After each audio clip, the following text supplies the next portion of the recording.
Hi, guys. Is it recording? Yes, it. Hi, guys. Okay, so I'm gonna be talking about this book that I read, and bro, it's amazing. And yes, she reads. She TikToks. She reads. What can she do? She can't sing, but with some auto tune, she's sounding marvelous. But okay, let me tell you about this book. It's in my bag, and I'm too lazy to get up, so we're not gonna get. Oh my god, this person is dropping their whole life on the damn roof.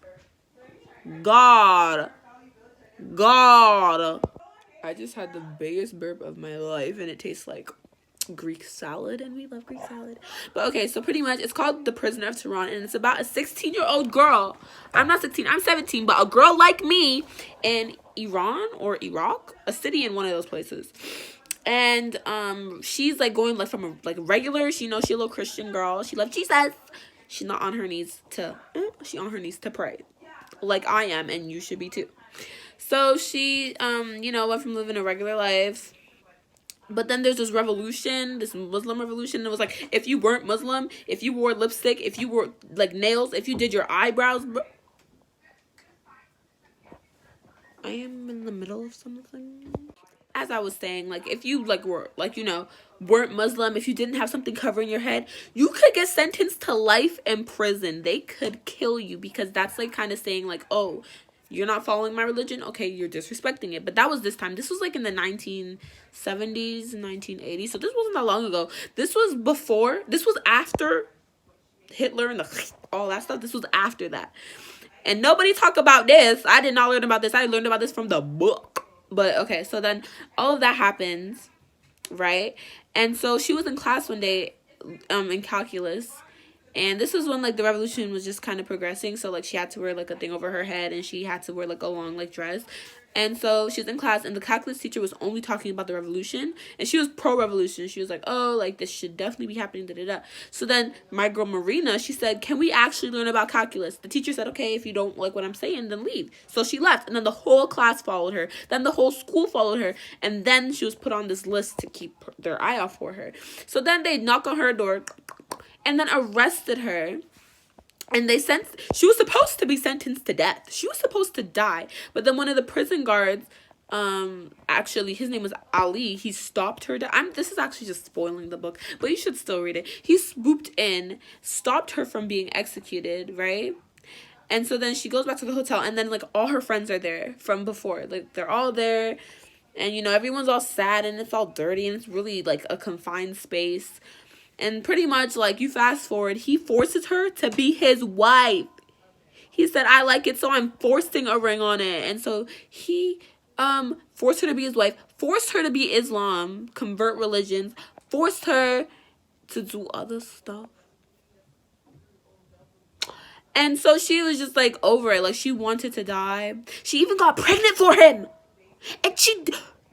And oh my god, okay, backtrack. She had a crush on this boy from her church, little organist, and he was real cute. His picture was in the book and everything. Like, this is a real person, and this is a real person, keep in mind. So she has pictures of everything. She has a picture of her man now. He's a little cutie little white boy. But, like, she was also really cool. But she was Russian. Like, her family was Russian, but they were in Iran. She's really bilingual. She spoke Persian, Russian. She can speak English. She real bilingual. But yeah. So then, okay, she ended up liking his side of the family, but she just didn't love him. She forgave him for what he's done, but she didn't love him, but she didn't hate him.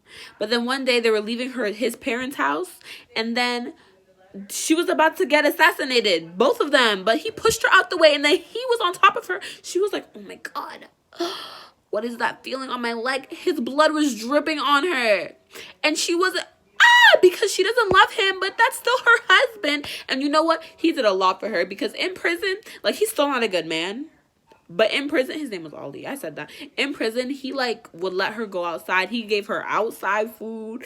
In the prison, you had to walk around with a blindfold on unless you were in your cell. She didn't have to wear no blindfold. She got all that special treatment. Like, shoot, if I was in prison, I would date a prison guard to get the special treatment. And so, oh, did I mention? Oh, girl, I'm so bad at telling stories. Did I mention that instead of being executed, she ended up just getting a life sentence? But since Ali got executed because he was going to quit his job because he didn't like what the revolution was doing. The revolution was killing a lot of innocent people. This girl has seen a lot of her friends die. hang themselves, like a lot. It's really sad. Like a lot of parts I've cried. Even when her grandma died, I cried. Like it was a really sad book, but it's so good at the same time because it's real, but it's like wow. So then what was I saying? Oh yeah. So then when he died, when he got shot and he fell on top of her, that killed the baby in her stomach, which she didn't want, but she still wanted at the same time. But that was kind of like God saved her. Like, listen, girl, you don't got to do any of this. I'm get rid of both problems, and he did. And so then before Ali died, he said to his dad, make sure Marina gets everything she wanted. He left money for her, but she didn't take it because she didn't feel it was right to take it because she didn't love him. But he left money for her. He literally, she had a life sentence in prison, and because of his death, and like the court saw that, okay, yeah, this is some shady ish going on, because the people who got him killed worked in the prison with him. So then the people, like the court was like lessened her sentence to 3 years, but then her dad got her out in 2 years, 2 months, and 12 days. So then she was with her family, and guess what? The organist from the church, he waited for her. He said, even if you came back with a baby, I would love you the same. I want a love like that. He waited for her for 3 years. He waited for her. He even still left her when he found out she was getting married and turned a Muslim. And so then, you know, she's not married anymore, but she's still in the books Muslim. So in the law, like of Islam, I don't know what it's called, but a Muslim woman can't marry a Christian man, but a Muslim man can marry a Christian woman. And so since she's still a Muslim woman, she wanted to marry the Christian man because that's the love of her life from she was 13, bro. From she was 13, that organist said. And she said, and they ended up getting married, but then the prison found out, but they said they're not going to do anything, but she needs to stay under the radar because they will use any excuse to, right? Oh, but then before the organist, she had another love, Arash, and he was going to protest and all this stuff, and he died. She saw him die on TV. And even when she had the organist, she didn't even want to love him because she thought she was betraying Arash, the first one. And like, it's just a crazy book. Like, and now she's like a teacher at the University of Toronto. Like, she did good. She in Canada now. She had to get her passport, and she went to Spain for a little bit, and then she got to go to Toronto. But she here now. Marina, hi. I'm so sorry all that happened to you if you ever see this, but I just think that book is so amazing. That's not even my preferred type of book. I don't even like that type of book. I like, you know, horror stories with a little bit of love in there. Because, you know, we want to be loved. But no, that's a memoir, which means this stuff really did happen to her. And that's a really good book. So now I would like to read a book about Hitler. Because I know that all that is crazy and we don't like him. But shoot, I would like to know what went on in his mind. You know, I want to hear from his perspective. Is there a book on Hitler? I don't think so. But I went to this museum once and I got to see the car that Hitler was in. And it was real nice, too. If Hitler was riding around in that, y'all might see me in the passenger seat. I mean, sure. I'm just kidding. He was a bad man. But listen, a bad man with power.